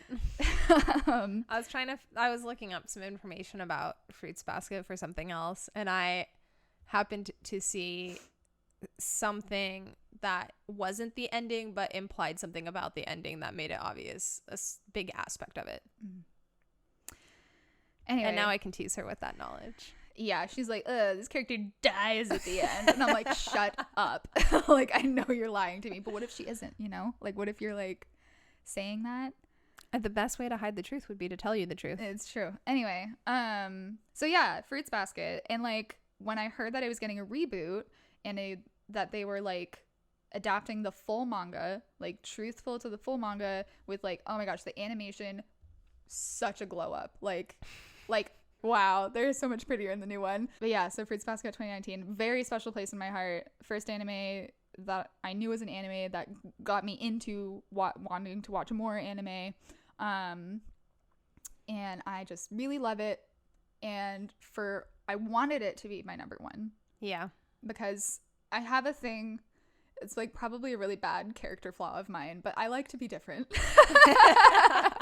I like to be different than other people. And so I was like, it's probably one of the reasons that I kept saying Shugokara was my favorite for a really long time. But like, I did love it. Mm-hmm. But like, I also kind of liked that like my favorite anime was something that like really not a lot of people had heard of. Right. And so, so I know I'm the worst person in the world. And so because I love Fruits Basket so much and I've loved it for so long, mm-hmm. Like I really wanted it to be my favorite, but I just came to the conclusion that like there are some plot lines and stuff about Fruits Basket that I don't really care for. Like I've complained to you about like the like Prince Yuki fan club stuff. I'm like, Yuki deserves a fan club. He's a good boy. But she says that Yuki is her favorite character without having watched a single episode of this, mostly because I love Kyo and she likes to tease me like, ooh, Yuki for life. Also, like, also the spoiler you looked up was about Yuki. It pertained to Yuki, right? I'm neither confirming nor denying that. Okay. Not really. I thought it was. Like, kind of, but not. I mean, anyway. I don't want to go into specifics because I don't legitimately want to spoil you or give you any We're so hints. close to the end. I know. What if I just trashed it? To the end. No. It does not. It relates to him, but does not center around him. Cool. As does the show, I gather. Yeah, he's the main character. Yeah. No, but also like I just think Yuki's hotter than Kyo. So if I don't have any personality to go off of, well, honestly, I don't think my favorite character is Yuki. I think I just like Yuki more than Kyo. My favorite character is hot young guy with the choker. Oh, Hatsuharu. Yes. He's a good character. He's a good favorite to have. That's who I think my favorite is. That's a good choice. Who do you think my favorite would be if I watched it? I feel like I'm bad at picking stuff out, but it's okay. I feel like I'm bad at picking favorites for you. I feel like you'd really love Momiji. Okay. So lock it in. I'm locking it in on Momiji. Anyway, but yeah, so like I just came to the conclusion that there are aspects of Fruits Basket that I'm like I don't really care for this, but I don't feel that with Haikyuu. Yeah. Every single plot line, every single episode, I am 100% there for. And I like Yeah, and there was like one recent-ish episode of Fruits Basket that I don't think was quite on par with the quality of the rest of the series. I think the pacing was like really off in it. And so I was like, oh my gosh, like, and like the plot that they introduced isn't I'm not like totally a fan of. And like the way they, like I said, the pacing was kind of off on it, and so I was like, this is like kind of came out of like left field for me, and I don't really like it anyway. And so I left that episode feeling really dissatisfied, which was like, I love Fruits Basket, like even though like I don't really like the Prince Yuki fan club, and there's like some other like plots that I'm like, okay, I could leave this behind. Like I still have never left an episode feeling dissatisfied, but that one I felt dissatisfied after, and which was like, and that's like after it was like a few days after you told me what the theme for this podcast was going to be, and I was like, shit, like I have to knock Fruits Basket from number 1. Like I just had like I had that heart to heart with myself, and I was like, you know what, girl, like you just gotta let Haikyuu have its spot as number 1. So yeah, Fruits Basket. Are you even 2. a real weeb if Haikyuu's your number 1? Shut up. I never claimed to be a weeb. You put that title on me. That's some real normie shit. Shut up. Well, my number 2 is indeed Yuri on Ice. Oh my gosh. And my number 1 is Haikyuu. I was really, oh wow. I'm surprised. Wow, that so I got your it top was 3 so... right. Yeah, after. Yeah. Yeah.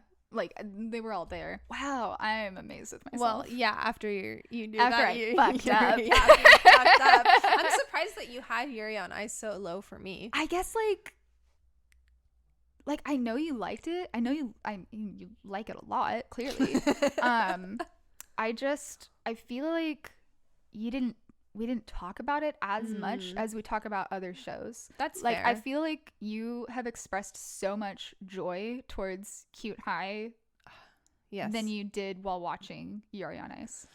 Yeah, so I think sometimes it's hard to balance like when like love for characters overcome bad plot versus a well-rounded story, kind of how I said, like I put Given as my number 10, even though I think like as a complete package, Toradora and Kiss Him Not Me are both like better and higher.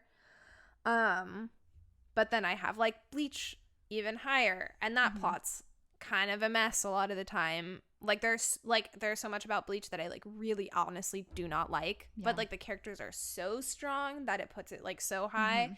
So it's kind of a balancing act with that. Like Yuri on Ice definitely is not one where I like feel like in love with the majority of the cast. Like I really like I feel that for Yurio like a lot.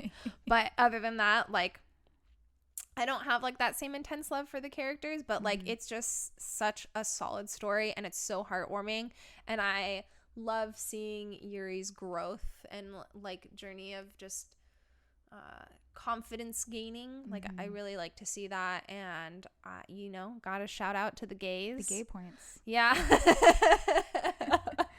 It's gay and it slaps. Yeah, it's just I think so well-rounded and complete, and does like I don't have like that burning intense love for the characters, but it does have characters that I like and enjoy, and they're fun to watch. Yeah, it's just my number 2. I just think it's like solid all around. Like I would rewatch that any day. Like you're like, I want to rewatch Yuri on Ice, I'm like down. Cool. I'm very excited for the movie. Yes. So we'll have that to look forward to. Maybe, I don't know, I'm excited, but I'm also nervous. Like what if they fuck it up? There's always that risk. Yeah, like the Given movie wasn't a fuck up. That's not what I'm saying at all. But it was not as good as the show, in my opinion. It was not. But I liked the movie way more than you did. Like the movie, but also I am way more invested in. I don't remember their names, but the bassist and the drummer. I'm way more invested in their relationship than you are. Which again, like, kind of mirroring Skate the Infinity. I think so. Like you've got like the main couple, and then you've got like the adult couple, and you're like more into the main couple. Yeah, I think I like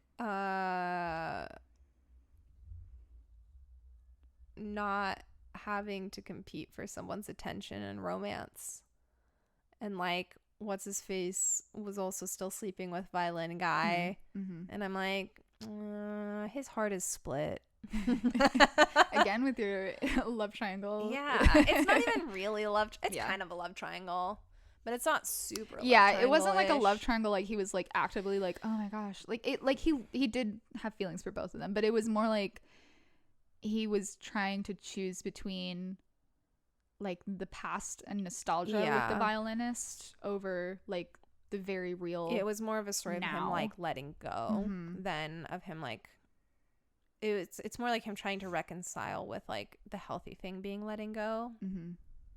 In my recollection, maybe I'm reading way too much into this. No, I think you're right. Like it's been a little while, but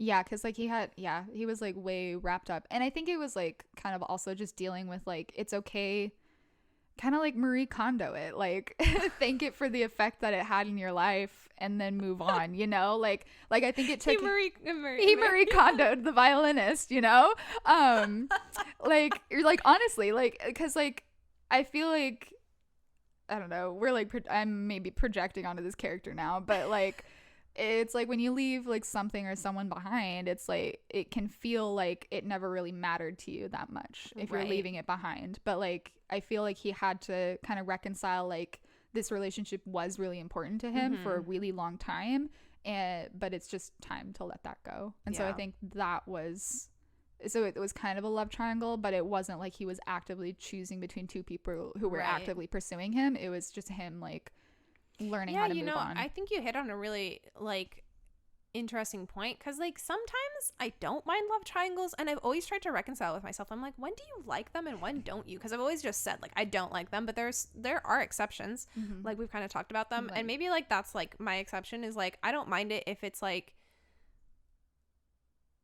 the love triangle is a result of other like major moving forces in the story or character development or plot. But when the story is the love triangle, that's when I'm like I can't fucking stand this. Yeah. But yeah, so anyway, Yuri on Ice doesn't have any of that, and hopefully they don't fuck it up for the movie. Because also like, and I think this is more an American thing, but like when movies like just break up the couple or something like that, Yeah. or have one person like not even in it because they're off like doing their own thing. yeah. Like Oh, they're movie's supposed to be a prequel movie though, isn't it? oh, I think so. So we might not even see. That's the other thing is like I just love Yurio so much, and I'm like, if he's not going to be a major feature in the movie, like why am I even watching this? He might be, you know. Who knows? I don't know. We'll watch it. Yeah. And we'll report back to you. Yeah. But yeah, Very and so nice. that leaves us with twin Number 1. our number ones and our number fives are the same. Wow. Look at us. Look at us. Yeah, so Haikyuu is your favorite, even though it's everyone's favorite. It's everyone's for a reason though. Like It's I know so I have good. this like for some reason I have this utter need to be different than people. I don't it's a problem. I recognize that like it's a flaw in my hipster piece character. of shit. I know, I'm the worst. Like I will avoid stuff because people like it sometimes. Like and So I'm why like do you like Captain America so much? he's He's like such the basic bitch choice for favorite Avenger. he speaks to my soul. I love him a lot. Now you got me off track. Oh, I was talking about my character flaw, but like yeah, like I have this like weird thing where I'm like I don't want to be like everyone else. Like I don't know. It sounds so bad when I say it out loud. It's not like I'm such a pick me girl. what does that mean? You haven't heard that? No. A pick me girl? No. It's like the type of girl that'll like throw other girls under the bus to make herself, or like essentially like trying to appeal to guys by putting down other women. Oh. I'm not actually saying I'm a pick me girl for the record for multiple obvious reasons, but just like kind of I'm not like other girls is essentially like their thing is like they are proudly the not like other girls girl. And I don't know why I'm like this. It's not like I'm like sitting here actively thinking like I don't want to be like other girls. I want to be cool and trendy and different. Like I just have like this like gut like resistance to like popular things. Sometimes I do. Sometimes I don't. I don't know when it is. I don't know. I'm weird. Mm-hmm. I'm different. I'm weird. Anyway. Anyway, so yeah, like, yeah, it's like kind of the basic bitch move to have Haikyuu as your favorite anime because it's like you said, it's like everyone's favorite. I mean, obviously not, but it's like it's for a reason though. It's so good. It is probably the only like piece of media, not just anime, not just like not just shows, like shows, movies, books, like whatever, that I don't have like any plot issues with or pacing issues or story issues. It's like the only criticism I really have of it is like the animation in the second half of season 4 got like wonky when they outsourced those couple episodes during the game. But like that isn't even really like a besmirch against it, because like just the story is still like it's so good. I like the characters. There's not like a character that I just like hate or find annoying or like want to disappear. Like I feel like I don't really like Terashima. Like I'm like, ugh, Terashima. But like not in a way that like makes, when he's on screen, it's not like I'm not enjoying the show because he's on screen. Like there are characters kind of like Kon from Bleach, kind of like Mineta from My Hero, where when they're on screen I'm like, I'm not enjoying this as much because they're on screen and they're irritating. With Terashima, it's just like, I know I wouldn't vibe with you in real life and I like don't like you as a character, but it doesn't diminish how I'm feeling about the show in that moment, because I'm like, that's the character and I feel like they're treating that character well. And it's like honestly like the only piece of media that I like really don't have any criticisms for the plot. Like I absolutely love it. That's wild. Yeah, it's crazy. It's the pacing is impeccable. Like you have such a large cast, but they introduce it to you so well, like piece by piece. And I know we've kind of like shit on saying the other volleyball anime. I'm sure there's others other than just these two, but yeah, like saying like the pacing of that show is so bad. Yeah. And like it's just like it's all over the place, and like it doesn't really stick anywhere long enough for you to like get to know the characters or get to know like names of characters. Even like the vice captain is my favorite character. I don't know what the fuck his name is. Like I really only remember Hajima's name. I don't even remember the main character's name. I don't know either right now. Like, but yeah, so like that's kind of like the thing is like it's like those are our main characters, and like after one season of Haikyuu, I'm sure we already knew their names, but like after one season of Sane, like I mean Sane had like big shoes to fill, just in the sense that like you knew it was going to get compared to Haikyuu because it was a volleyball anime coming so close after it, and Haikyuu is a good show. But it like tanked. It's not like oh, it's just not good. Yeah, like not as good. It's not just that it's not as good as Haikyuu. It's that like objectively it's a bad show. It's bad, and it doesn't help that like the other show kind of in its lane is phenomenal. Yeah. So but yeah, like the whole time we were watching that, like of course like you compare it to Haikyuu, but like I said, like the pacing is all over the place. Like they're kind of in junior high and then suddenly they're in high school, then suddenly it's like things just happen too quickly. You never really get introduced to the high school team, and that's supposed to be the team that we're all rooting for. That we get more of an introduction to the rival team, and at the end of that we were rooting more for the rivals than we were for like the actual main characters. Yeah. Whereas like in Haikyuu, like they take the time to introduce everyone and let you get to know everyone, even like opposite like rival teams that are only around for one episode. But they take the time to do that, and then somehow, unlike Bleach, it doesn't feel drawn out. And so I don't know. Haikyuu does a really good job of like balancing like your investment in both teams that are playing, and I feel like Sane was trying to replicate that, but they just underdeveloped their own team so much that instead of being like, oh my god, I'm so torn, like I kind of want both of them to win, you just feel like, or I felt at least, that I just wanted the other team to win, because I felt more for the struggle of the captain and the manager than I did for anyone on our own team. Or our own team, the team that we were supposed to, the main team, the team that we were supposed to be rooting for. Same. So anyway, any final thoughts on Haikyuu before we wrap up our top 10? Not really. Just can't wait for season 5, hopefully. Maybe. Who knows when we're gonna get that. Then you know what time it is. What time is it? You had one job. It's Sydney's segment. It's Sydney's segment. So if you haven't watched episode 0, Marika, so this podcast is Marika's baby. And so she's going to be deciding all of the topics for each episode and things like that. But she's graciously given me the ending segment of the podcast to talk about whatever I feel like talking about. So I guess, I don't know, I wasn't like, I kind of had ideas, but I wasn't really prepared.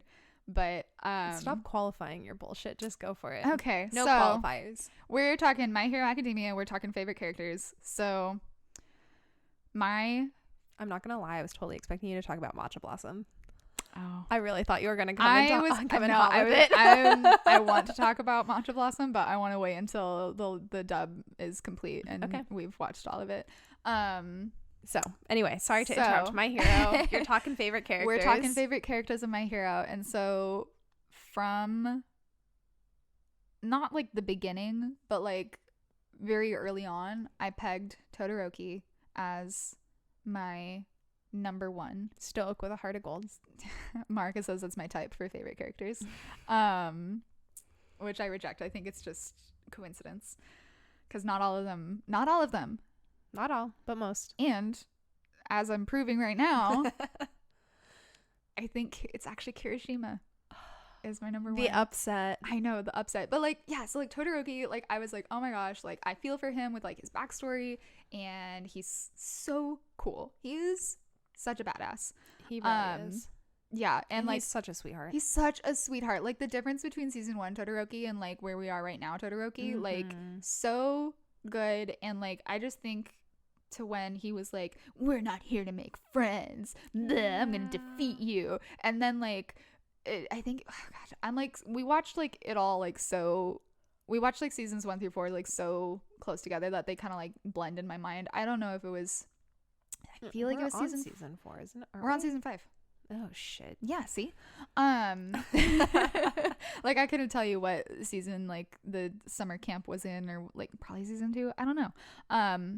But the overhaul arc, when Deku was like upset and they were like in the cafeteria but like they couldn't talk about it, but the friends were like knew something was wrong, right? And then like they're all like sharing their food with Deku, and like Todoroki offers his soba, which is his favorite food, and he's like he has friends now, and like kind of again with the found family, like that I love that trope. And so like Todoroki like having friends now and like kind of a family at UA and everything, but yeah, like so cute.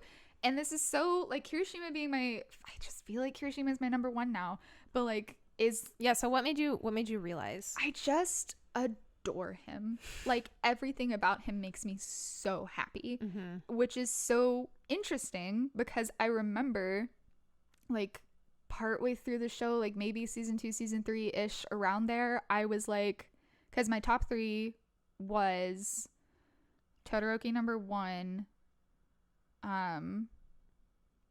Tokoyami was in there, and then once we got introduced to Tamaki Yamajiki, I threw him in there too. And so I was like, okay, cool, these are my top 3. And then Tokoyami got bumped down to 3 by Tamaki. But then I was like, I don't know, like I really like Kirishima, and that was also kind of when we were like Kiribaku though. That's kind of when we were starting to notice that relationship, and so I was like really wrestling with myself. I was like, I don't know if I love Kirishima for Kirishima, or if I love Kirishima for like the potential of his like relationship or with his friendship with Bakugo. And so I was really wrestling with that for like a long while, and then I was like, you know what, like I just like I love Kirishima, like sorry Tokoyami, like.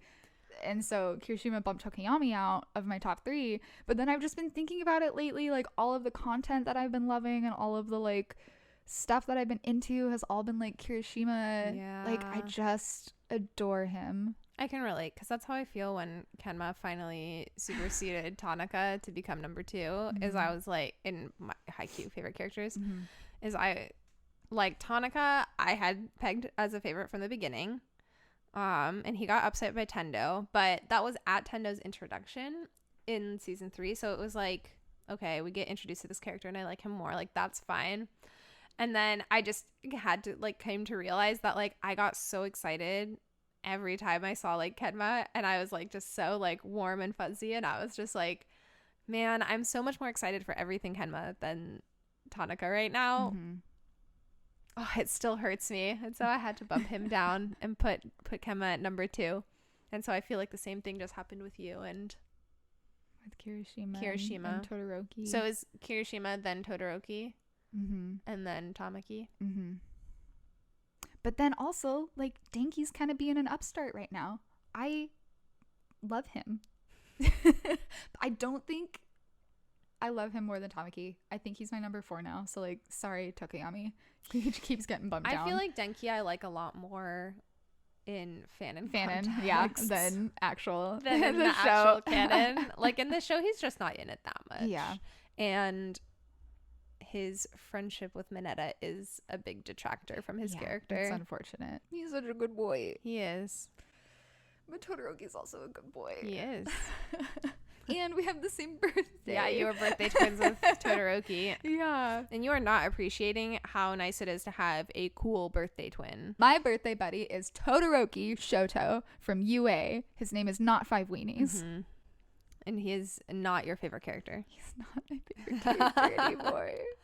You're just going through a whole revolution of things because not only is Todoroki not your favorite character anymore, but Kagehina is no longer your favorite ship in Haikyuu. I know. It hurts. But also, my favorite ship in Haikyuu is actually Tananoya, which is very much a rare pair. Very much a rare pair, and also something that isn't like all other people.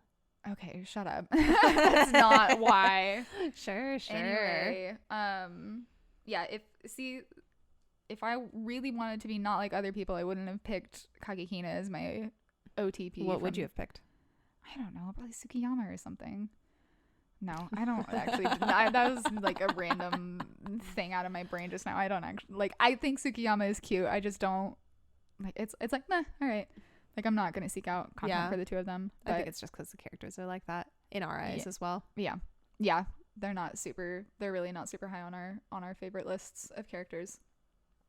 But again, we're not shitting on them because Haikyuu is great and we love every part of it. Yeah, no, Suki, like it's crazy because every time I rewatch Haikyuu, not like I've rewatched it that many times, but I live vicariously through YouTube reactors. But I feel the transformation in Suki every time. I feel like I'm just as annoyed with him at the beginning. Like the love I have for him in season 4 does not transfer to season 1. When I'm watching season 1 again, it's like, God, you're such a fucking asshole. Yeah. And then season 4 hits and Hinata pulls his stupid ass move of sneaking into the volleyball training camp. And I just vibe with Suki that entire time. And I'm like, yeah. Yeah, because that is what made you like Suki, not his character development in season 3, which is when most people tend to be like, oh my gosh, Suki, his character development, amazing. You're like, yeah, this is cool. But like, yeah, like I felt it. But it didn't. I felt it and I was hyped for the moment, but it didn't make me 180 on the character. But like, oh my God, season 4 Suki, when like he had to fucking deal with Hinata at that camp, I was like, dude, I've never related to your character more in my life. And like, also just the fact that he was there in general too, when he's just like the type of person to not want to be there. Yeah. And then you just add Hinata in. Like I love Hinata to death. If I knew Hinata in real life, I know I would not vibe with him. I would find him very annoying. And I accept that in the role of the protagonist and like in all aspects of his life. I love that he is so passionate. He's so entertaining. But in real life, I feel like I would be a whole Suki without the bullying to his face. Just behind his back. Behind his back. I was like, oh, I picked up on that qualifier. But yeah. All right. Anyway, that concludes Sydney's segment. I have knocked Todoroki out of number 1. He's still not going to be number 1. Endeavor would be so upset. Oh, Endeavor would be upset. But you know what? That's probably like a pro, right? You don't want to. Oh yeah, I don't want to make Endeavor happy ever. So yeah. Cool. Well, any last words before we sign off? Yeah, I don't think so. All right. Well, let's cheers. I'm gonna propose a toast to matching number 1s and 5s on our favorite lists. Nice. And I should have thought about this ahead of time.